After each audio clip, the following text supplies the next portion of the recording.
This conference will now be recorded.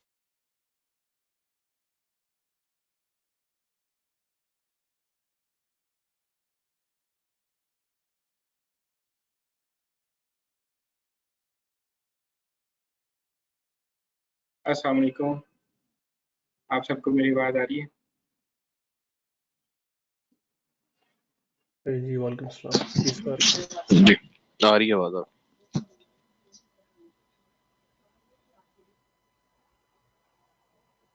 अच्छा, kindly one by one ज़रा अपना introduction करा दीजिएगा। मैं नाम बोलता जाता हूँ या आप थोड़ा बता दीजिएगा अपने बारे में, फिर हम अपना सेशन स्टार्ट करते हैं।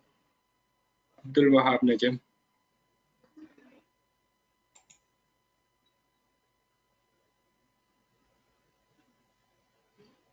जी अब्दुल वहाब।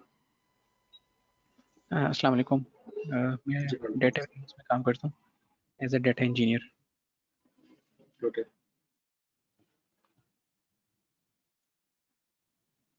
जी आगे हैदर अली।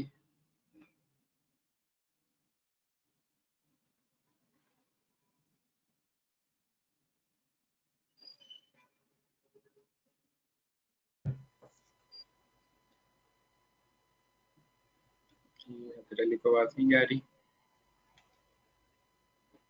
उसके जी बाद सर आ रही है जी। अब आ रही है आपको आवाज़? जी आवाज़ आ जी रही है मुझे। जी सर मैं हैदर अली, तकरीबन मेरा 12 साल का एक्सपीरियंस है आईटी सपोर्ट में as a senior IT support engineer, और टिल देन मैं जॉब कर रहा हूँ। अभी भी स्टिल जो है जॉब में हूँ। तो मज़ीद इसको ज़रा अपने स्किल्स को इम्प्रूव करने के लिए, एनहांस करने के लिए इसको मैंने कोर्स को इसकी सारी जो है वो देखी है, कोर्स आउटलाइन। तो आई होप सो कि इंशाल्लाह आपके साथ जो है ना ये ट्रेनिंग का सेशन अच्छा जाएगा।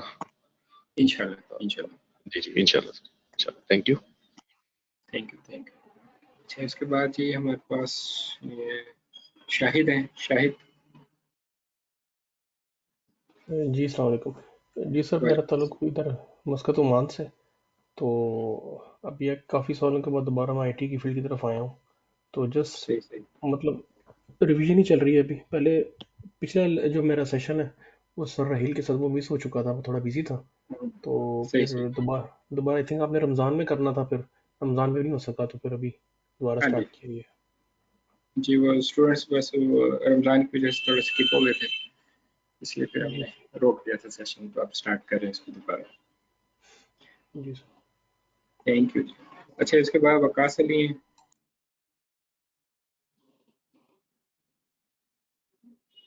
अस्सलाम वालेकुम सर। वालेकुम अस्सलाम।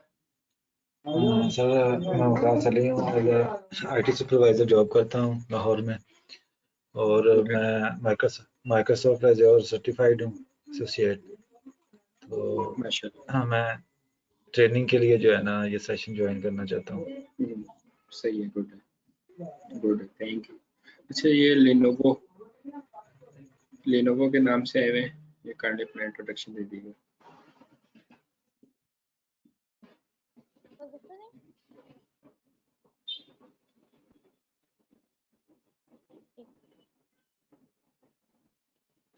अच्छा जी, चलिए हम अपना सेशन स्टार्ट करते हैं।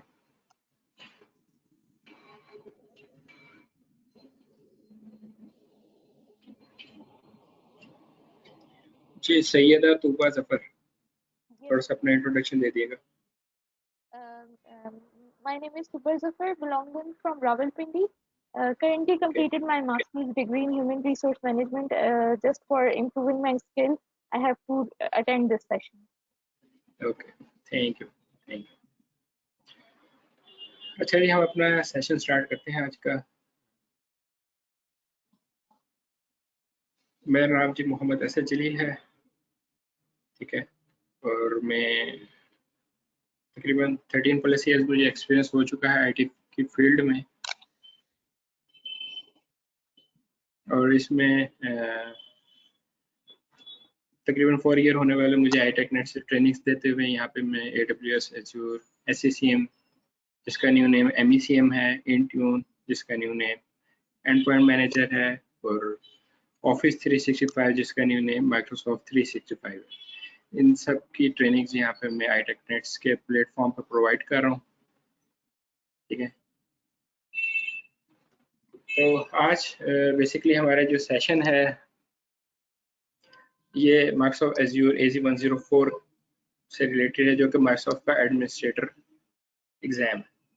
ठीक है, थोड़ा सा मैं आप लोगों को सबसे पहले दिखा दूं कि इस वक्त मार्केट में करंट पोजीशन क्या है जितने भी हमारे पास क्लाउड वेंडर्स है। तो ये रिसेंटली जो हमारे पास 2022 का Q1 है उसमें अब तक 55.9 बिलियन डॉलर की इन्वेस्टमेंट हो चुकी है जितने भी क्लाउड वेंडर्स हैं आपके पास या क्लाउड प्रोवाइडर कंपनीज हैं।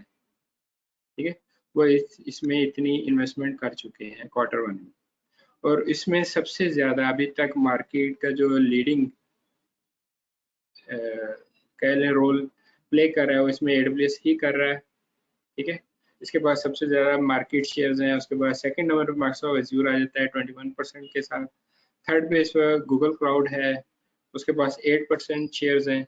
देन जो डिफरेंट हमारे पास क्लाउड वेंडर्स रह जाते हैं जिसमें ओरेकल क्लाउड है, IBM क्लाउड है, उसके बाद हमारे पास आप कह लें ओपन स्टैक है, ठीक है ना, और अलीबाबा क्लाउड है और काफ़ी सारे क्लाउड वेंडर्स हैं। तो उन सब के पास ओवरऑल सबको मिला के 38% इस वक्त मार्केट शेयर है। ठीक है, तो इस वक्त करंट सिचुएशन जो मार्केट की है वो मैंने आपको दिखा दी है इस वक्त। इसके अलावा अगर मैं आपसे बात करूं कि इस वक्त बेसिकली माइक्रोसॉफ्ट के हमारे पास यहाँ पे कौन कौन से ट्रैक्स हैं, तो उसकी ये डायग्राम है आपके सामने। इस वक्त जो लेटेस्ट इस वक्त इनके कोर्सेज हैं जो अप्रैल में भी अपडेट हुए हैं सारे, उसमें इन्होंने थोड़े से अपने ट्रैक्स चेंज किए। ठीक है, तो उसमें अगर हम बात करें जो कि हमारा AZ-104 है वो यहाँ पे बेसिकली आपको नज़र आ रहा है एज्योर एडमिनिस्ट्रेटर के नाम से। तो इसमें अगर आप देखें तो यहाँ पे आपको नॉर्मली 2 डिफरेंट लेवल्स नज़र आ रहे हैं मोस्ट ऑफ द कोर्सेज के। एक में AZ-900 लिखा हुआ है, फिर आगे सेकंड लेवल पे उसमें कोई और कोर्स कोड लिखा हुआ है उन्होंने। तो अगर हम AZ-900 की बात करें तो ये बेसिकली आपका क्या फंडामेंटल लेवल होता है। अगर तो आप सेल्स एंड मार्केटिंग की जॉब करना चाह रहे हैं तो आपके लिए क्वाइट इनफ कि आप सिर्फ और सिर्फ AZ-900 किसी भी रेलेवेंट फील्ड जिसकी भी आप मार्केटिंग करना चाह रहे हैं या सेल्स की जॉब करना चाह रहे हैं उससे रेलेवेंट कर सकते हैं, चाहे वो AI की है, चाहे वो आपके कह लें इंफ्रास्ट्रक्चर की है, चाहे आपके एडमिनिस्ट्रेटर की है, या आपकी डेवलपर की है, कोई भी आपके पास लेवल है इसमें, या आप डेटाबेस की इसमें या IoT की आप इसमें सेल्स या मार्केटिंग की जॉब करना चाह रहे हैं तो AZ-900 या AI-900 आपके लिए क्वाइट सफिशिएंट। क्या आप वो कोर्स करें, उसमें बेसिकली क्या होता है, सिर्फ थ्योरेटिकल पोर्शन कवर किया जाता है। सिर्फ आपको उसमें थ्योरी बताई जाती है कि कौन कौन सी माइक्रोसॉफ्ट एज्योर आपको डिफरेंट सर्विसेज प्रोवाइड कर रहा है। ठीक है ना, और उन सर्विसेज के अगेंस्ट वो उनकी फंक्शनैलिटी क्या है, ताकि आप मार्केट में जब जाएंगे अपने क्लाइंट्स के पास, उनसे आप जब बातचीत करेंगे तो आपको आइडिया होना चाहिए कि कौन कौन सी सर्विसेज हैं, किस तरह से आपने अपने क्लाइंट्स को ग्रैब करके लेके आना है अपनी कंपनी में और इन सर्विसेज प्रोवाइड करनी है। तो इसलिए आपको ऑलमोस्ट हर सर्विस का आइडिया होना चाहिए। तो इसलिए जो यहाँ पे इसका फंडामेंटल लेवल है किसी भी आप इसमें कोर्स में देखें तो उसमें आपको बेसिकली क्या होगा, उसका थ्योरेटिकल आइडिया दे दिया जाएगा कि यहाँ पे कौन कौन सी सर्विसेज है और वो किस तरह से यहाँ पे अपनी फंक्शनैलिटी परफॉर्म कर रही है। ठीक है ना, तो यहाँ पे बेसिकली पहले ऐसे था कि AZ-104 के बाद आपका जो ट्रैक बनता था वो AZ, यहाँ पे आपको 305 नजर आ रहा है। इससे पहले यहाँ पे 303 और 304 होता था, 2 एग्जाम होते थे। तो मोस्टली लोग ये करते थे कि 303 अटेम्प्ट कर लेते थे, 304 की तरफ कोई नहीं जाता। तो उन्होंने दोनों को कंबाइन किया और कंबाइन करके एक न्यू कोर्स कोड दे दिया 305। तो ये इसका एक अलग से उन्होंने कोर्स बना लिया है। ये बेसिकली पहले आपको इसके AZ-104 के नीचे नज़र आता था। ठीक है, अब इन्होंने थोड़ा सा इसको चेंज कर दिया, इसको इन्होंने सेपरेट कर दिया इसे, और इसके लिए उन्होंने आपको बता दिया कि आप AZ-104 करने के बाद आगे इसका जो डेवऑप्स का कोर्स है एज्योर का आप वो कर सकते हैं, जिसका कोर्स कोड क्या है AZ-400। आप चाहे 204 करें जो कि आपके पास डेवलपर कोर्स है, इसमें वो करके आप यहाँ पे आ जाएं डेवऑप्स की तरफ, या आप AZ 104 करके आ जाएं।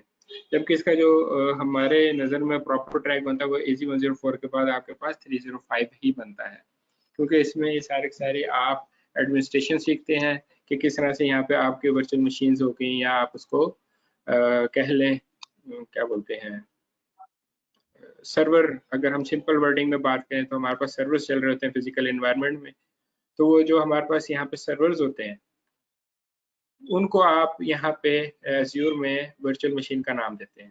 ठीक है, तो आपके पास वो जितने भी आपने किस तरह से उसकी डिजाइनिंग करनी है, उसकी इम्प्लीमेंटेशन किस तरह से होगी, उसका नेटवर्क डिजाइन क्या होगा, उसका सिक्योरिटी डिजाइन क्या होगा, उसमें आपके स्टोरेज किस तरह से काम करेगी, ठीक है ना, वो सारी यहाँ पे आपकी बेसिकली इन 2 कोर्सेज में डिस्कस हो रही होती चीज़ें। इसमें सारी एडवांस लेवल पे आ जाती हैं, आपने मल्टी डिप्लॉयमेंट्स करनी है, स्क्रिप्टिंग बहुत ज़्यादा इन्वॉल्व हो जाती है 305 में जाके, क्या आपको पावरशेल स्क्रिप्ट आने चाहिए उसके लिए, ठीक है ना।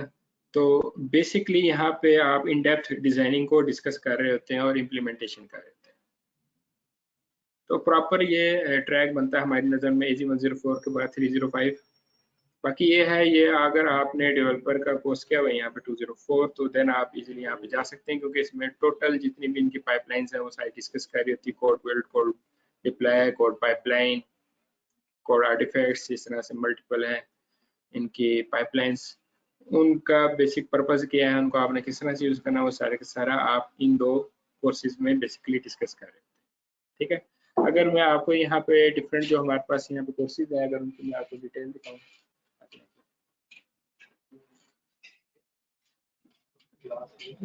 हाँ स्टार्ट है, बैठे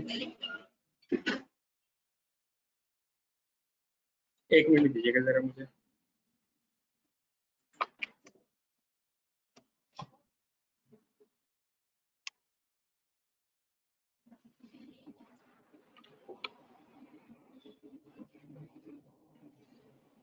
जी जरा कंफर्म करिएगा मेरी बात आ रही है आप लोगों को? जी सर आ रही है।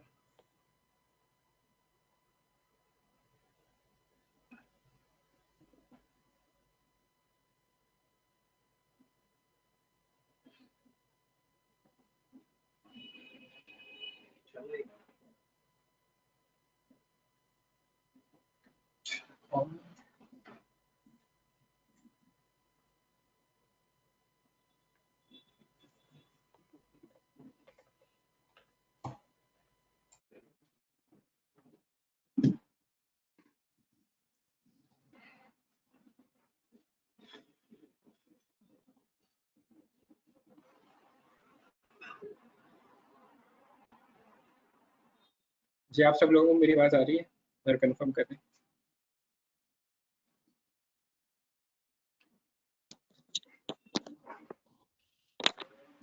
जी सर आ रही है आवाज आप। Okay thank you. अच्छा, यहाँ पे ये स्लाइड में आप देख सकते हैं कि हमारे पास बेसिकली डिफरेंट कोर्सेज जो माइक्रोसॉफ्ट हमें ऑफर कर रहा है, इसमें इसके 4 डिफरेंट लेवल्स आपको यहाँ पे नजर आ रहे होंगे।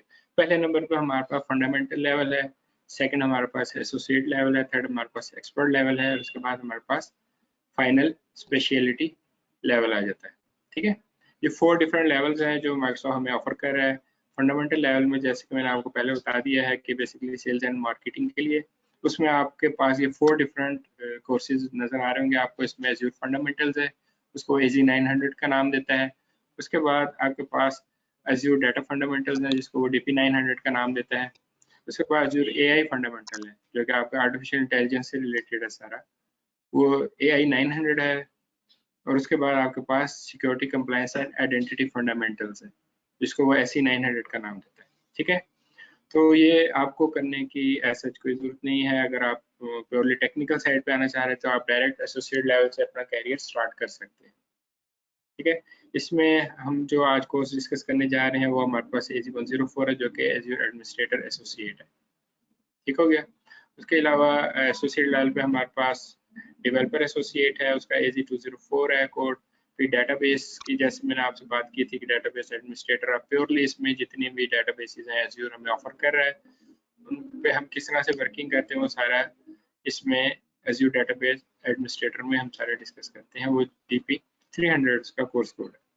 उसके बाद एज़्योर सिक्योरिटी है, इसकी बहुत ज़्यादा डिमांड है। AZ 500 जो सिक्योरिटी से रेलिवेंट लोग हैं वो इसको पिक कर सकते हैं और इसमें अपना कैरियर बिल्ड कर सकते हैं। उसके बाद डाटा इंजीनियर है, डाटा इंजीनियर का DP 203 है कोड, AI का है 102 और स्टैक हब ऑपरेटर्स का है इसमें 600, ठीक है। और उसके बाद एक्सपर्ट लेवल, बेसिकली आपके पास 2 डिफरेंट एक्सपर्ट लेवल्स हैं, जैसे हमने अपनी प्रीवियस स्लाइड में भी देखा जो डायग्राम में थी कि उसमें हमारे पास एज़्योर सॉल्यूशंस आर्किटेक्ट एक्सपर्ट आ रहा है जिसका इन्होंने कोर्स कोड अब 305 कर दिया। पहले इसके 2 एग्जाम थे, 303 और 304, अब इसका एक ही एग्जाम कर दिया उन्होंने 305 के नाम से। ये इनकी रिसेंटली अप्रैल में अपडेट्स हुई हैं सारी, ये वो है, ठीक है। उसके बाद सेकंड आपके पास एक्सपर्ट लेवल पे है वो डेवऑप्स इंजीनियर एक्सपर्ट है, उसका AZ 400 कोड है, ठीक है। स्पेशलिटी लेवल में आपको वो 2 दे रहा है, इसमें IoT दे रहा है और SAP दे रहा है, ठीक हो गया। ये बेसिकली यहाँ पे आपके पास डिफरेंट लेवल्स जो माइक्रोसॉफ्ट आपको ऑफर कर रहा है वो मैंने आपको दिखा दिए। अगर आप इसके सर्टिफिकेशन एग्जाम की बात करें जो आपका एसोसिएट लेवल है उसकी पाकिस्तान रीजन के लिए, बेसिकली हम जिस रीजन से बिलोंग करते हैं उसके लिए $80 है, ठीक है। बाकी बाहरी रीजन के लिए $165 उसकी एग्जाम कॉस्ट है, ठीक है। यहाँ पे किसी का क्वेश्चन है तो पूछ सकता है।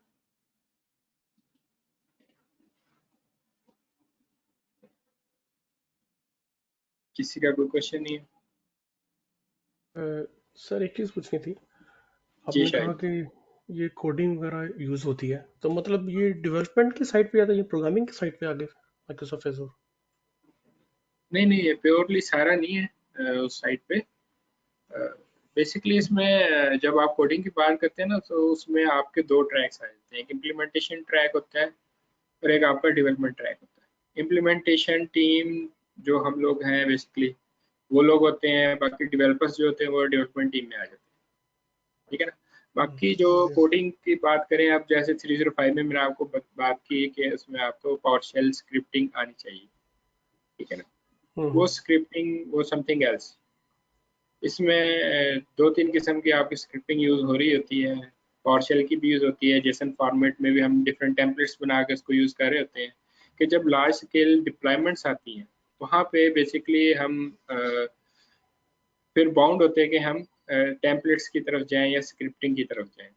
फॉर एग्जांपल अगर आपको कहा जाता है कि आप 1000 लिनक्स की मशीन्स रेडी करके दें जिसपे अपाची सर्वर रन हो रहा हो डेवलपर टीम को, तो अगर आप जब हम इसमें देखेंगे कि हम ग्राफिकली इसको एक मशीन को रेडी करते हैं तो कम से कम हमें उसके लिए जो जितने स्टेप्स हैं परफॉर्म करके उसको रेडी टू यूज कंडीशन में लेकर आने के लिए आपको 5 मिनट्स रिक्वायर है एक मशीन को रेडी करने के लिए, ठीक है ना। तो जब आपने 1000 मशीन्स रेडी करके देनी है तो आपको खुद देख लें, आपको हो सकता है 10 या 20 डेज लग जाए। तो वो तो आपकी टीम इतना नहीं ना वेट करेगी, वो कहेगी भाई हमें विद इन 1 आवर आप ये 1000 मशीन्स रेडी करके दें। तो उस सूरत में आप फिर क्या करेंगे? फिर आप बाउंड है कि आपने स्क्रिप्टिंग के थ्रू ही ये काम या ये टास्क परफॉर्म करने हैं, ठीक है। तो वो इतनी कोई टफ नहीं है, जेसन फॉर्मेट में बड़ी इजी है, उसके थ्रू हम टेम्पलेट्स बना लेते हैं और डिप्लॉयमेंट्स कर देते हैं, ठीक है ना। अच्छा। तो इसी तरह से अगर आपको कहा जाए कि हाँ जी नहीं जी आप हमें 2000 या 3000 VLANs क्रिएट करके दें, ठीक है ना, तो फिर आप सारे स्क्रिप्टिंग के थ्रू काम कर रहे थे ताकि आपकी ये काम फास्ट और एफिशिएंट परफॉर्म हो सके, ठीक हो गया, क्लियर है यहाँ तक? जी। अच्छा जी, उसके बाद अगर हम बात करें फर्दर जो हमारा यहाँ पे एग्जाम कोड है इसका 104, तो एसोसिएट में बेसिकली हमारे पास ये 5 डिफरेंट वो आप कह लें मॉड्यूल्स में उसने डिवाइड किया हुआ है। जो एग्जाम के अगर हम पॉइंट ऑफ व्यू से डिस्कशन करते हैं उसमें आपको manage Azure identities and governance नजर आ रहा है, implement and manage storage नजर आ रहा है, deploy and manage Azure compute services नजर आ रहा है, configure and manage virtual networks नजर आ रहा है, ठीक है, monitor and backup Azure resources। ये बेसिकली 5 डिफरेंट उसने आपको कह लें मॉड्यूल्स में डिवाइड किया हुआ है। हर मॉड्यूल की अपनी एक वेटेज है, ठीक है, वो भी मैं आपको दिखा देता हूँ इस स्लाइड में। नेक्स्ट स्लाइड में आपके पास ये सामने नजर आ रही है कि इसकी बेसिकली वेटेज क्या क्या है, सही है। Azure आइडेंटिटीज एंड गवर्नेंस की बात करें तो 15 से 20% एग्जाम में इसका पोर्शन आता है, ठीक है। मैनेजमेंट ऑफ स्टोरेज की अगर हम बात करें तो वो 10 से 15% आता है। Azure कंप्यूट रिसोर्सेज की बात करें तो वो 20 से 30% आता है, और वर्चुअल नेटवर्क्स की बात करें तो वो 30 से 35% इसमें आ रहा है। इसी तरह से अगर हम बैकअप और मॉनिटरिंग की बात करें तो वो 10 से 15% इसमें आपके एग्जाम में उसका पोर्शन आता है। तो जिस भी इसमें आप मॉड्यूल कह लें या डोमेन कह लें, उसकी जितनी परसेंटेज ज़्यादा है इट मीन्स कि वो उतना लेंथी मॉड्यूल है आपका, ठीक है, उसमें उतनी ज़्यादा आपने चीज़ें कवर करनी। तो ये सारे एग्जाम पॉइंट ऑफ व्यू से डिस्कशन होगी। इसके बाद अगर मैं आपको थोड़ी सी आउटलाइन गो थ्रू करवाऊँ तो यहाँ पे हमारे पास डिफरेंट मॉड्यूल्स आ जाते हैं। ये बेसिकली माइक्रोसॉफ्ट की अपनी ही आउटलाइन है जो यहाँ पे आप देख रहे हैं। Manage azure identity and governance की बात करें तो इसमें उन्होंने आपको डिफरेंट टॉपिक्स प्रोवाइड किए हुए हैं। अगर हम एज्योर एक्टिव डायरेक्टरी ऑब्जेक्ट्स की बात करें जिसको हम AAD भी बोलते हैं या एज्योर AD बोलते हैं, उसमें आप बेसिकली क्या देखते हैं कि आपने यूजर्स किस तरह से क्रिएट करने हैं, ग्रुप्स किस तरह से क्रिएट करने हैं, ठीक है, उनको आपने मैनेज किस तरह से करना है, उन पर डिफरेंट आपने पॉलिसीज लगानी होती है वो किस तरह से लगाते हैं। जी इंशाल्लाह वो आपको मिलती रहेंगी मॉड्यूल वाइज, जैसे जैसे जो हमारे मॉड्यूल्स कवर होते रहेंगे उसके हिसाब से आपको PPT ईमेल आती रहेंगी, ठीक है ना, उसके लिए आपने वरी नहीं होना। तो इसमें सिंगल यूज़र आपने क्रिएट किस तरह से करना है, मल्टी यूज़र्स को आप किस तरह से इसमें मैनेज कर रहे होते हैं, ठीक है ना। अगर आप बड़ी ऑर्गेनाइजेशंस में जाते हैं वहाँ पे तो आपको पता चलता है कि दिन में आपने थाउजेंड्स ऑफ यूज़र्स क्रिएट करने हैं, तो आपके लिए ये ग्राफिकली बड़ा हेक्टिक टास्क हो जाता है। तो आपने फिर बल्क में किस तरह से यूजर्स क्रिएट करने हैं या वहाँ से रिमूव करने हैं, ठीक है जी। उसके अलावा यहाँ पे आप एक पढ़ रहे होंगे manage guest user. Guest user क्या होते हैं इनके बारे में हम देखेंगे, उनको हमने किस तरह से क्रिएट करना होता है, तो उसको किस तरह से हम अपने ऑर्गेनाइजेशन का पार्ट बनाते हैं, ठीक है। तो सारे इसमें ये देखेंगे। एज्योर AD ज्वाइन, किस तरह से अपने एज्योर AD को ज्वाइन करना होता है। इसमें एक सर्विस होती है जो आपके यूजर्स हैं। नॉर्मली क्या होता है, अगर हम प्रोडक्शन एनवायरनमेंट की बात करें तो वहाँ पे आपके पास एक एक्टिव डायरेक्टरी होती है, और एक्टिव डायरेक्टरी में आप यूजर्स और ग्रुप्स में जाके वहाँ पे अपने सारे यूजर्स को मैनेज कर देते हैं, ठीक है ना। तो ये बेसिकली वही सेम चीज़ है कि वहाँ पे आप जिस तरह से यूजर्स को मैनेज करते हैं, वहाँ पे डिफरेंट ग्रुप्स बनाते हैं, डिफरेंट यूजर्स बनाते हैं, उन पर डिफरेंट पॉलिसीज इंप्लीमेंट करते हैं। सिमिलर यहाँ पे भी आप इसमें आके सारे अपने यूजर्स को क्रिएट करते हैं, ग्रुप्स को क्रिएट करते हैं, उन पर डिफरेंट पॉलिसीज इंप्लीमेंट कर रहे होते हैं। तो वहाँ पे नॉर्मली क्या होता है कि आप यूजर का पासवर्ड रीसेट कर सकते हैं। यहाँ पे आपके पास वो नॉर्मली ऑप्शन नहीं होती, उसको आप सेल्फ सर्विस पासवर्ड रीसेट एक इसमें सर्विस होती है, उसको एक्टिव करते हैं। उसके थ्रू फिर हर यूजर क्या होता है, अपना अगर उसने पासवर्ड चेंज करना है तो वो अपना पासवर्ड चेंज कर सकता है। वो हम देखेंगे किस तरह से इसमें वर्क करेगी। फिर इसमें से नेक्स्ट टॉपिक जो है हमारे पास वो है रोल बेस्ड एक्सेस कंट्रोल, जिसको हम RBAC का नाम देते हैं। कि अगर आप यहाँ पे आपको डिफरेंट रोल्स मिलेंगे, वो हमारे पास रोल्स किस तरह से काम कर रहे होते हैं, ठीक है ना। तो डिफरेंट रोल्स का क्या यहाँ पे पर्पस होता है, आप डिफरेंट रोल डिफरेंट यूजर्स को या डिफरेंट ग्रुप्स को किस तरह से असाइन करते हैं कि सिर्फ वो ग्रुप ऑफ यूजर क्या करें, वो स्पेसिफिक रोल को परफॉर्म करें, उनके पास फुल एक्सेस ना हो, ठीक है ना। जैसे अगर हम बात करें प्रोडक्शन एनवायरनमेंट की, आपने एक्टिव डायरेक्टरी कॉन्फ़िगर की, वहाँ पे आपके पास डिफरेंट टीम्स हैं, कोई सेल्स की टीम है, कोई मार्केटिंग की टीम है, कोई आपके अकाउंट्स की टीम है, कोई प्रोक्योरमेंट की टीम है। तो हर टीम का अपना एक टास्क होता है, ठीक है ना। IT की भी टीम है तो उसमें आपने डिवाइड किया हुआ, डेवलपर्स आपके अलग हैं, डाटाबेस के यूजर आपके अलग हैं, ठीक है ना। एप्लीकेशन यूजर आपके अलग हैं, जो आपकी IT की मैनेजमेंट टीम है वो अलग है, तो हर टीम के पास अपना एक स्पेसिफिक रोल है, वो किस तरह से यहाँ पे हमें वो यूज करना पड़ता है, उसके लिए उसने इसको RBAC का नाम दिया।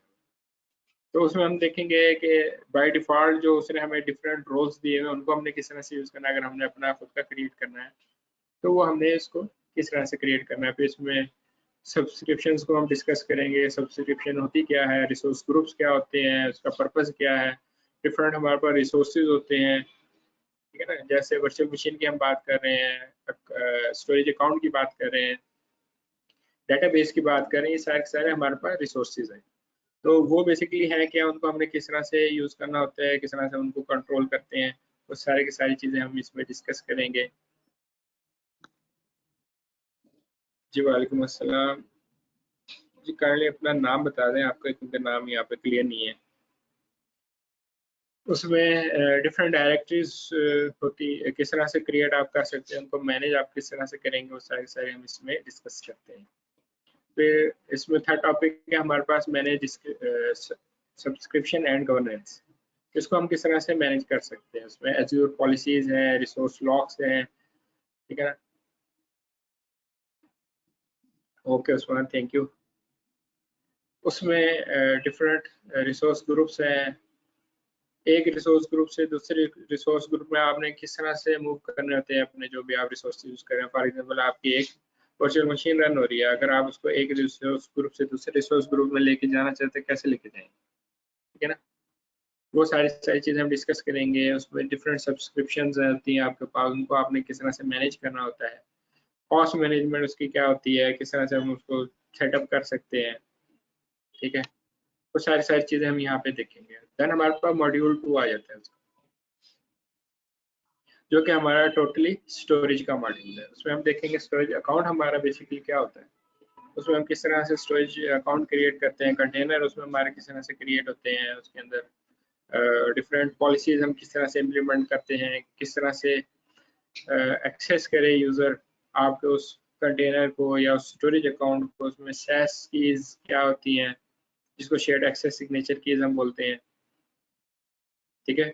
वो किस तरह से हम जनरेट करते हैं, उनको यूज करते हैं कि जब तक वो उसमें सैस टोकन नहीं देगा उस तक उस यूजर को उसकी एक्सेस नहीं होगी, ठीक हो गया। उसकी रेप्लिकेशन किस तरह से हम अपनी स्टोरेज की कर रहे होते हैं, वो सारी हम देखेंगे। अगर आप उसको आप ऑथेंटिकेट करवाना चाह रहे हैं स्टोरेज को एज्योर एक्टिव डायरेक्टरी के थ्रू, वो किस तरह से आप करवाएंगे। इसमें एज्योर जॉब्स क्या होती हैं, उनका आप किस तरह से बेनिफिट हासिल कर सकते हैं। जो स्टोरेज एक्सप्लोरर क्या है, बेसिकली उन्होंने वेब बेस आपको एक एक्सप्लोरर दे दिया है कि आप वेब बेस भी देख सकते हैं कि आपके इस अकाउंट में कौन कौन सी स्टोरेज यूज हो रही है, आपने क्रिएट की हुई है स्टोरेज अकाउंट, और उसके अंदर डिफरेंट कंटेनर या फोल्डर्स कौन कौन से पड़े हुए हैं। इसमें एजी कॉपी किस तरह से वर्किंग करता है ये हम देखेंगे, ठीक है। उसके बाद इसमें फाइल शेयर किस तरह से आपने करनी होती है। जिस तरह से आप नॉर्मली क्या करते हैं, प्रोडक्शन एनवायरनमेंट में आपने एक ड्राइव बनाई और वो आपने हर यूज़र के साथ शेयर कर दी, जिसमें वो अपना डाटा रख रहा है, ठीक है। इस तरह से अगर आपने एज्योर के साथ फाइल शेयर करनी है तो वो किस तरह से करेंगे, वैसे हम इसमें प्रॉपर इसकी लैब परफॉर्म करेंगे तो बेसिकली काम कैसे होता है। फाइल शेयर सिंक सर्विस क्या काम कर रही होती है, किस तरह से आप सिंक करेंगे उसको, ऑटो सिंकिंग कैसे, उसकी मैनुअल सिंकिंग कैसे होगी, वो सारी हम देखेंगे, ठीक है। इसमें फिर ब्लॉक स्टोरेज क्या है, इसमें 4 डिफरेंट काइंड ऑफ स्टोरेज हमारे पास यूज होती है, वो सारी हम इसमें डिस्कस करेंगे, ठीक है। देन हमारे पास मॉड्यूल आ जाता है deploy and manage azure compute resources. ये बेसिकली एज्योर में जब आप कंप्यूटर की बात करते हैं कि आपकी मेन ये आपका मॉड्यूल कहले आ जाता है, मेन मॉड्यूल्स में से है कि इसमें आपने फिजिकल, अगर हम इन्वायरमेंट की बात करें तो आप सर्वर एक क्रिएट करते हैं, तो यहाँ पे आप क्या करेंगे, एक वर्चुअल मशीन क्रिएट करेंगे, ठीक है ना। तो आपने यहाँ पे वर्चुअल मशीन किस तरह से क्रिएट करनी है, उनको यूज किस तरह से करना है, उसमें स्किल सेट क्या होता है, ठीक है। कि फॉर एग्जांपल आपके पास एक आपकी कोई एप्लीकेशन रन हो रही है, उसमें बहुत ज़्यादा लोग उसको एक टाइम में एक्सेस कर रहे होते हैं, जब लोड उस पर इंक्रीज होता है तो उस सूरत में वो क्या करें, मल्टीपल आपके पास मशीन्स रन कर दे या आपके मशीन के रिसोर्सेज इंक्रीज कर दे। ये 2 डिफरेंट काइंड ऑफ स्केल्स होते हैं, हॉरिजॉन्टल स्केलिंग और वर्टिकल स्केलिंग, ठीक है ना। तो उसमें कुछ में ये होता है कि आप रिसोर्सेज इंक्रीज करते हैं, कुछ में ये होता है कि आप उसमें नंबर ऑफ वर्चुअल मशीन अपनी इंक्रीज कर देते हैं, कि जैसे ही आपका लोड फिर कम होता है तो वो ऑटोमेटिकली आपकी वर्चुअल मशीन रिमूव कर देता है। तो उसमें ये दो डिफरेंट हम यूज़ कर रहे होते हैं स्केलिंग। हर स्केलिंग का डिफरेंट पर्पस है, वो हम सारा डिस्कस करेंगे इसमें, और किस तरह से इम्प्लीमेंटेशन होगी वो हम देखेंगे इसमें। इसमें ये ARM टेम्पलेट्स आ गए, जैसे कि हमारी बात हो रही थी टेम्पलेट्स के पॉइंट ऑफ व्यू से, कोडिंग के पॉइंट ऑफ व्यू से। तो यहाँ पे बेसिकली आपको इसने एक ARM Azure resource manager provide किया हुआ है, इसके थ्रू भी आप टेम्पलेट जनरेट कर सकते हैं। आपको ज़रूरत नहीं है आप खुद से सारी स्क्रिप्टिंग लिखें, इसमें आप अपने रिसोर्सेज ऐड कर देंगे, उसके अगेंस्ट आपको वो टेम्पलेट जनरेट करके दे देगा, तो वो आप डाउनलोड करके अपने पास सेव भी कर सकते हैं, उनको इन फ्यूचर भी यूज़ कर सकते हैं। तो वहाँ पे आप इजीली ग्राफिकली टेम्पलेट अपने जनरेट करके रख सकते हैं। तो ये आपके लिए इतना कोई हार्ड एंड फास्ट टूल नहीं है, बड़े इजी होता है काम इसमें। तो ये भी हम देखेंगे किस तरह से हमने इसमें टेम्पलेट्स जनरेट करने होते हैं, उनको यूज़ करना होता है। मल्टीपल डिप्लॉयमेंट्स हम किस तरह से एक टेम्पलेट के थ्रू कर सकते हैं, ठीक है। इसमें हमारे पास वर्चुअल हार्ड डिस्क बनती है, VHD उसको हम बोलते हैं। वो हम अगर उसका टेम्पलेट लेना चाहें कैसे लेंगे, वो सारी चीज़ें आ जाती हैं, ठीक है। डिप्लॉयमेंट करनी हमने अपने टेम्पलेट की मदद से, वो हम किस तरह से करेंगे, ठीक है। वो सारे के सारे हम इसमें यूज़ करेंगे। फिर कोई टेम्पलेट आपने जनरेट किया हुआ है, उसको हमें कस्टमाइज करना हो किस तरह से करेंगे, वो सारी चीज़ें हम देखेंगे ARM टेम्पलेट्स में, ठीक है। उसके बाद नेक्स्ट हमारे पास आ जाता है create and configure virtual machines. उसमें डिस्क की अगर आपने एन्क्रिप्शन करनी हो वो किस तरह से करेंगे। रिसोर्स ग्रुप, आपने एक रिसोर्स ग्रुप से दूसरे रिसोर्स ग्रुप में, मैंने पहले भी आपसे बात की, अगर अपने वर्चुअल मशीन को मूव करना है तो वो किस तरह से करेंगे, वो सारा हम देखेंगे इसमें।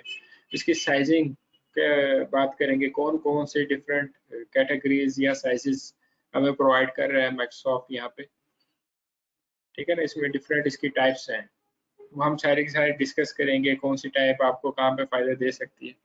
तो जब आपने डिज़ाइनिंग करनी है अपने इन्वायरमेंट की, अगर आप न्यूली मूव हो रहे हैं अपने क्लाउड की तरफ, तो आपने इस चीज़ों का ख्याल करना होता है। तो वो हम यहाँ पे सारी सारी डिस्कस करेंगे। डाटा डिस्क क्या होती हैं, हमने उसमें ऐड करनी हो किस तरह से ऐड करेंगे, ठीक है। उसकी कॉन्फ़िगरेशन है नेटवर्क की, वो देखेंगे। आपकी एक वर्चुअल मशीन है, उसके थ्रू आपने मल्टीपल डिप्लॉयमेंट्स करनी हो, वो किस तरह से करेंगे, वो सारे के सारे हम इसमें देखेंगे। फिर इसमें हमारे पास कंटेनर सर्विसेज है, उसमें Azure कंटेनर इंस्टेंस है, ठीक है। और दूसरा हमारे पास Azure Kubernetes सर्विस है। ये दो डिफरेंट हमारे पास सर्विसेज यूज हो रही हैं, इनको हम देखेंगे, दोनों के थ्रू हम डिप्लॉयमेंट करके देखेंगे।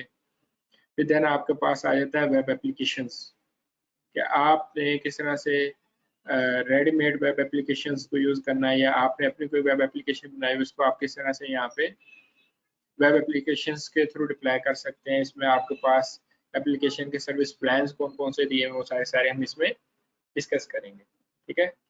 उसके बाद जो नेक्स्ट हमारे पास बड़ा इसमें मॉड्यूल है वो हमारे पास है मैनेज वर्चुअल नेटवर्क का, ठीक है। इसको VNet भी बोलते हैं यहाँ पे। तो इसमें हम देखेंगे हमारे पास VNets किस तरह से हम क्रिएट करते हैं, इनके आपस में पेयरिंग किस तरह से होती है, VNet टू VNet पेयरिंग हम इसमें करके देखेंगे। इसमें हमारे पास पब्लिक और प्राइवेट IP एड्रेसेस क्या होते हैं, उनको हम किस तरह से यूज़ कर रहे होते हैं। आपने अगर आपको अपने खुद के प्राइवेट नेटवर्क्स डिज़ाइन करने, वो कैसे करेंगे। अगर आपने उसमें पब्लिक IP एड्रेसेस लेने हैं तो वो कैसे लेंगे, वो सारे के सारे हम यहाँ पे डिस्कस करेंगे। फिर इसमें आपकी नेटवर्क राउटिंग किस तरह से होती है, नेटवर्क इंटरफेसेस किस तरह से आप इसमें लेते हैं। फिर उसके बाद आपके पास यहाँ पे आई थी सबनेट्स। सबनेट्स आप अपने भी डिफाइन कर सकते हैं, इसमें जरूरी नहीं है कि जो बाय डिफॉल्ट आपको Azure दे रहा है या माइक्रोसॉफ्ट दे रहा है आप उसको यूज करें, आप अपने कस्टमाइज भी इसमें सबनेट्स क्रिएट कर सकते हैं। बहुत इजी है, इतना कोई हार्ड एंड फास्ट रूल नहीं है इसके लिए। फिर उसके बाद आपने अपने वर्चुअल नेटवर्क किस तरह से इसमें बनाने, वो सारे सारे हम देखेंगे, ठीक है। देन हम इसमें देखेंगे Azure के DNS को, DNS की सेटिंग्स क्या होती हैं, आपने कस्टम DNS ऐड करना हो वो किस तरह से ऐड करेंगे, और उसमें आप किस तरह से वर्किंग कर रहे होते हैं, ठीक है। तो वो सारा का सारा देखेंगे। और उसके बाद नेक्स्ट आपके पास टॉपिक आता है इसमें secure access to virtual network. तो जब आपने सिक्योरली एक्सेस करना है अपने वर्चुअल नेटवर्क को, उसके लिए आपके पास यहाँ पे नेटवर्क सिक्योरिटी ग्रुप होता है जिसको आप NSG का नाम देते हैं। वो बेसिकली क्रिएट करते हैं। NSG सिंपल आप जैसे फायरवॉल काम कर रहे थे उसी तरह से यहाँ पे NSG आपके पास काम कर रहा होता है। तो हम सिंपल NSG को भी देखेंगे कि वो किस तरह से काम करता है। फिर इसी चीज को अगर हमने एज्योर फायरवॉल की एक इन्होंने यहाँ पे हमें सर्विस प्रोवाइड की हुई है, उसके थ्रू अगर हमने ये काम करना है तो हम वो वहां से कैसे करेंगे, ठीक है ना। इसमें आपको फिर थोड़ी एडवांस चीजें मिल जाती हैं, वो सारी हम डिप्लॉयमेंट करके लैब के थ्रू देखेंगे किस तरह से आप कर रहे होते हैं।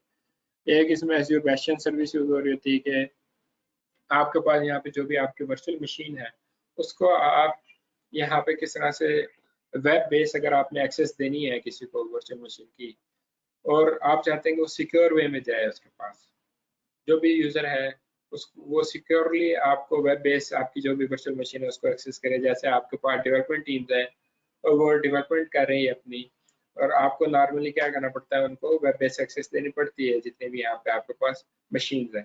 तो बेस्टियन सर्विस एक उन्होंने यहाँ पे हमें प्रोवाइड की हुई, इसके थ्रू हम इसको सिक्योर कर लेते हैं। तो सिक्योर आपको ये वेब बेस शेल एक्सेस देता है, तो उसके थ्रू आप बड़े इजीली अपने सिक्योरिटी कंसर्न को साइड पे रखते हुए उनको एक्सेस दे सकते हैं, ठीक है। उसके बाद लोड बैलेंसिंग आ जाती है। इसमें different kind of load balancer है हमारे पास। एप्लीकेशन गेटवे है, इंटरनल लोड बैलेंसर है, ठीक है, पब्लिक लोड बैलेंसर है। ये बेसिकली यहाँ पे यूज हो रहे होते हैं। इनको हम किस तरह से यहाँ पे यूज करते हैं, किसका क्या पर्पज है, कहाँ पे आपने कौन सा यूज करना है, वो सारे के सारे हम यहाँ पे डिस्कस करेंगे। देन हमारे पास आ जाता है मॉनिटर एंड ट्रबल शूट, कि अगर किसी किस्म का आपका इशू आ रहा है आपके नेटवर्क में तो आपने उसको किस तरह रिजॉल्व करना है। तो उसके लिए बहुत ज़्यादा यूज़ होती है इसकी ये नेटवर्क वॉचर सर्विस है। इसके थ्रू हम बेसिकली क्या करते हैं, इसको वॉच कर रहे होते हैं। यहाँ पे हमारे पास कंप्लीट डैशबोर्ड होता है जिसमें हमारे पास ग्राफिकली भी और दूसरी तरह से भी हमारे पास व्यू आ रहा होता है। तो नेटवर्क वॉचर के थ्रू हम उसको वॉच करते हैं। हमारे जितना भी यहाँ पे नेटवर्क इंफ्रा होगा, तो कहीं पे अगर कोई एरर आ रहा होगा तो हम इजीली उसको सॉर्ट आउट कर सकते हैं और उसको हम वहाँ से रिमूव कर सकते हैं एरर को। तो ये बहुत अच्छी इनकी नेटवर्क वॉचर की सर्विस है जिसको हम यूटिलाइज कर सकते हैं। इसके अलावा ये आपको यहाँ पे सजेशंस भी दे रहा होता है, उसको भी आप ध्यान में रखते हुए इस पर वर्किंग कर सकते हैं। देन हमारे पास आ जाता है कि ऑन प्रेम आपके पास अगर इंफ्रा चल रहा है, उसको अगर आपने उसको जो एज्योर है उसके साथ इंटीग्रेट करना है तो वो आप कैसे करेंगे। उसके लिए ऑब्वियस हम VPN के थ्रू ही ये काम कर रहे होते हैं। तो आपने किस तरह से VPN गेटवे इसमें क्रिएट करना है और कॉन्फ़िगर करना है ऑन प्रेम अपने नेटवर्क के साथ, ठीक है, वो यहाँ पे हम देखते हैं। एक इसमें सर्विस एक्सप्रेस राउट की यूज होती है। इसमें आपका बेसिकली वो इन्वॉल्व हो जाता है ISP के थ्रू आपकी ये काम करती है। हाई स्पीड आपको इसमें इंटरनेट रिक्वायर होता है, डेडिकेटेड इंटरनेट। उसके थ्रू जितना भी आपके पास ऑन प्रेम इंफ्रा चल रहा है उसको आप यूज कर सकते हैं अपने एज्योर इंफ्रा के साथ। तो इसमें आपको थोड़ी लिमिटेशंस का भी सामना करना पड़ता है। आपको ये देखना पड़ता है कौन कौन से रीजन में आप समटाइम्स ये होता है जो आप या किसी भी ISP से सर्विसेज ले रहे हैं, जो भी यहाँ पे हैं आपके पास ISPs जिनसे आप इंटरनेट की सर्विसेज ले रहे हैं, उनके आपको IP चेक करने पड़ेंगे कि समटाइम ये होता है किसी रीजन में या एक से ज़्यादा रीजन्स में उसके IP ब्लॉक हुए होते हैं माइक्रोसॉफ्ट की तरफ से, तो आपको वो थोड़ा चेक करना पड़ता है।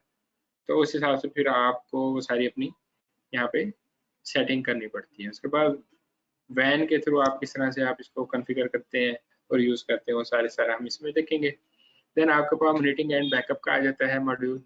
उसमें बेसिकली सारा काम क्या हो रहा है कि आपने किस तरह से अपने जितने भी आपके पास यूज़ हो रहे हैं यहाँ पे, इसमें आपके पास मैट्रिसेस होते हैं डिफरेंट, जिसमें हम बहुत ज़्यादा यूज़ करते हैं लॉग एनालिटिक्स का। इसके थ्रू हम चेक करते हैं, ठीक है ना, डायग्नोस कर रहे होते हैं। तो इसमें हम डिफरेंट क्यूरीज रन करते हैं। इसमें कुस्टो क्यूरी लैंग्वेज होती है, उसके थ्रू हम बेसिकली जितने भी हमारे लॉग्स हैं उसके एनालाइज करते हैं और चेक कर रहे होते हैं। उसमें हम देखेंगे कि हम अगर अपने खुद से कोई क्यूरीज जनरेट करने किस तरह से करेंगे और उसके थ्रू हमने जो भी रिजल्ट्स लेने हैं वो हम यहाँ पे ले सकते हैं, ठीक है ना। उसके बाद एक एज्योर मॉनिटर होता है, इसको भी हम देखेंगे, कॉन्फ़िगर करके देखेंगे किस तरह से काम कर रहा होता है। देन हमारे पास में आ जाता है बैकअप एंड रिकवरी, कि आपके पास यहाँ पे जो भी रिसोर्सेज चल रहे हैं उनका अगर आपने बैकअप लेना हो तो आपने किस तरह से बेसिकली लेना है इसमें बैकअप, और उसमें उसके थ्रू आपने रिकवरी बेसिकली किस तरह से करनी होती है। उसके लिए आपके पास रिकवरी की वर्ड्स होते हैं जो आपने क्रिएट करने होते हैं, उसके थ्रू आप बेसिकली रिकवरी कर रहे होते हैं, ठीक है। और इसमें एक सर्विस होती है एज़्योर साइट रिकवरी की। ये सारे हम देखेंगे इसमें चीज़ें। यहाँ पे आपका ये आउटलाइन कंप्लीट हो जाती है, जितने भी इसमें मॉड्यूल्स हैं मैंने सारे आपको उसका ओवरव्यू दे दिया है। अब यहाँ पे किसी का कोई क्वेश्चन है तो वो कर सकता है।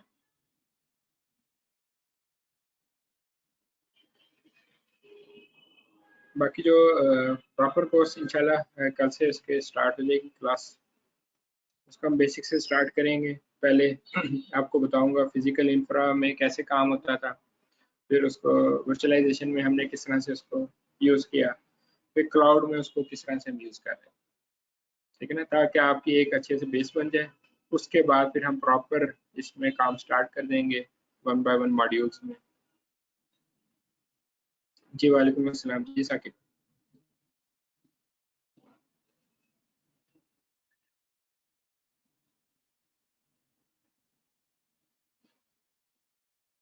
अगर आप माइक पे बात कर सकते हैं तो माइक पे कर लें, या फिर आप अपना मैसेज टाइप कर लें। जी वो मिल जाएगी आपको, सब कुछ जो भी इसका हेल्पिंग मटेरियल होगा आपको मिलता रहेगा। इसकी जो ऑफिशियल बुक है वो भी इंशाल्लाह आपको शेयर हो जाएगी, इसके लिए आपने वरी नहीं होना।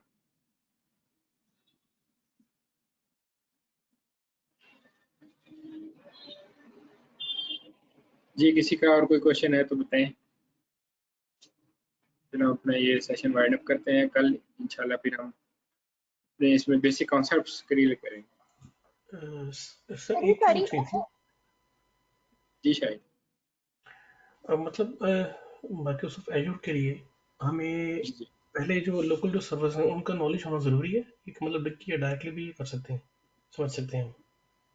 जी डायरेक्टली पढ़ सकते हैं, लेकिन बेसिक सा नॉलेज होना चाहिए, इसलिए ना मैंने पहला सेशन उसका रखा हुआ होता है, उसमें मैं अच्छा प्रॉपर आपको गाइड कर देता हूँ बेसिकली फिजिकल इंफ्रा में आपके सर्वर्स होते क्या हैं, किस तरह से काम कर रहे होते हैं, ठीक है ना। अच्छा अच्छा, ठीक है सर। तो वो आपको इंशाल्लाह वो उसमें वरी होने की ज़रूरत नहीं है, वो सारा आपका कवर हो जाएगा। ठीक है सर। जी तो वो आप कोई क्वेश्चन करना चाह रही थी? जी सर, ये जो है ये सारी मैनेजमेंट इंफॉर्मेशन सिस्टम के अंदर आते हैं ना ये सारी चीजें, तो ये हम लोगों ने अभी तक जितना मॉड्यूल पढ़ा जी ये सारी एडमिनिस्ट्रेशन में आ जाती हैं चीज़ें, है। इसको बेसिकली एडमिनिस्ट्रेशन बोलते हैं। ओके सर, और ये इसका प्रैक्टिकली आप वर्क करवाएंगे या वैसे ही इसको बस हम थ्योरी रीडिंग करेंगे? नहीं नहीं नहीं, ये इसका आप कह लें 80% जितने भी कोर्स है ना आपका, जो मैंने आपको गो थ्रू करवाया है अभी, 80% से ज़्यादा ही आपका इसमें प्रैक्टिकल होगा।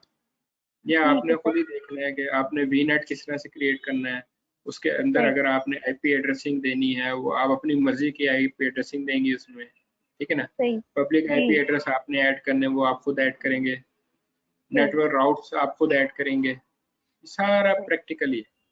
ओके ठीक है, बस ये मैंने इसकी कंफर्म। प्रैक्टिस की जाएगी तो जी साकिब क्या कह रहे हैं? इसकी प्रैक्टिस किस पे की जाएगी? इसकी प्रैक्टिस माइक्रोसॉफ्ट एज़्योर पर की जाएगी। portal.azure.com पे मैं आपको बता दूंगा, आप लोगों ने अपने अपने अकाउंट्स वहाँ पे क्रिएट कर लेने। मैं आपको दिखा भी देता हूँ, ये portal.azure.com, ठीक है, इस पे जाना होता है बेसिकली, इस पे ना अकाउंट क्रिएट करना होता है, वो मैं कल आपको गाइड कर दूंगा कि किस तरह से आप लोगों ने अपना अकाउंट क्रिएट करना। तो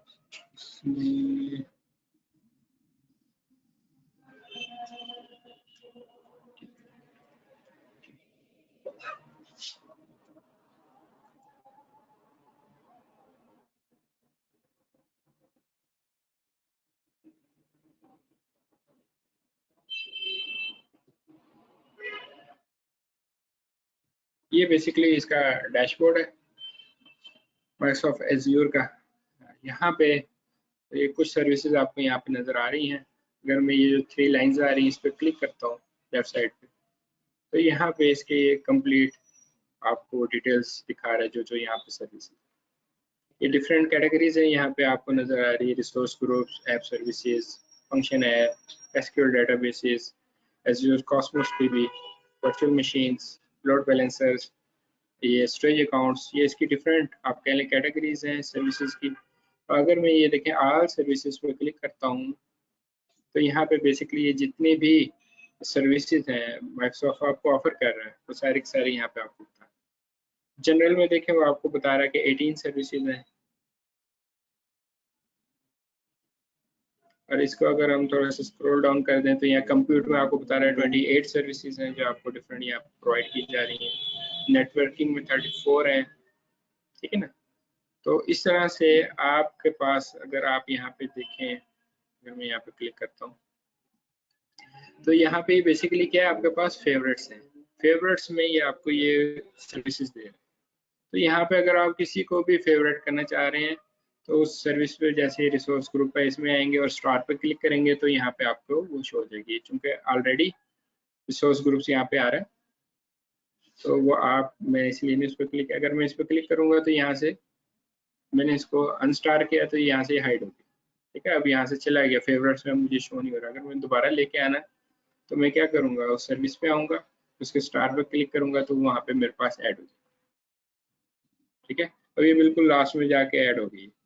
और अगर मैं इसको ड्रैग एंड ड्रॉप करके लेके आना चाहूँ जहाँ पे मैं इसको रखना चाहूँ, फॉर एग्जाम्पल मैं कहता हूँ यहाँ फंक्शंस ऐप के नीचे मुझे ये शो हो जाए सर्विस, तो वो यहाँ पे आ जाए, ठीक है ना। इस तरह से आप अपने हिसाब से डैशबोर्ड सारा मैनेज कर लेते हैं। ये इंशाल्लाह कल मैं डिस्कस करूँगा किस तरह से आपने इसकी मैनेजमेंट करनी है। तो बेसिकली इसका डैशबोर्ड है, यहाँ पे बेसिकली आके अपने सारे काम करने, तो सारा मैं आपको बता दूंगा किस तरह से अकाउंट क्रिएट होना और बाकी सारे काम होने। जी किसी और का कोई क्वेश्चन?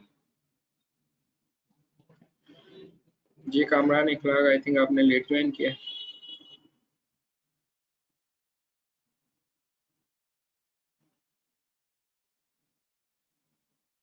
जी किसी का कोई और क्वेश्चन है तो बता दें, अदरवाइज हम पे पॉइंट अप करें।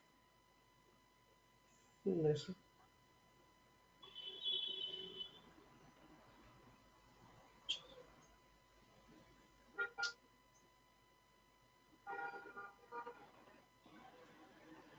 अच्छा जी चले, यहाँ पे हम अपना सेशन वाइंड अप करते हैं। कल इंशाल्लाह हम इसकी बेसिक्स चीज़ें हैं वो सारी डिस्कस करेंगे ताकि आपकी एक फाउंडेशन बन जाए इसमें कोर्स में।